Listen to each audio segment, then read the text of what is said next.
ये हमारे पास सैमसंग का मशीन है। ये ऑन करते के साथ ही स्टार्ट का बटन इसका देखो काम नहीं कर रहा, तो बाकी बटन सारे काम कर रहे हैं। देखो ये आप रेंज पे चले, स्पिन पे चले जाएं, किसी भी साइकिल पे चले जाए, ये सारे बटन आपको सही साइकिल काम कर रहा है।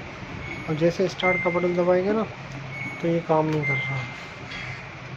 तो बाकी ये पावर ऑफ करके इसका मेन पीसीबी को ऐसा खोल के चेक कर लेते हैं, देखते हैं कि अंदर से कोई बटन, कोई तार वगैरह ख़राब तो नहीं है।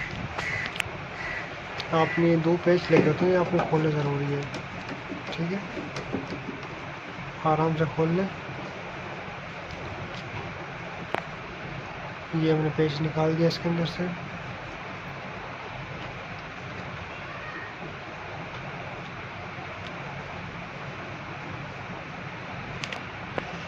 पेज निकालने के बाद हम इसका मेन पीसीबी चेक करेंगे, कहीं कोई बटन किसी चीज़ से दब तो नहीं रहा है।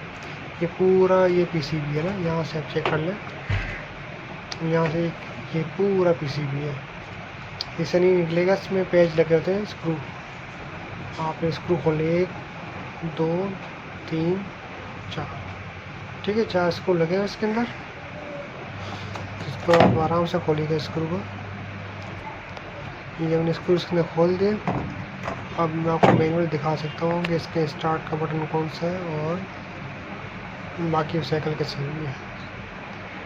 ये हमने स्टार्ट कर दिया, देखें ये बटन काम नहीं कर रहा, तो बटन बिल्कुल सही है।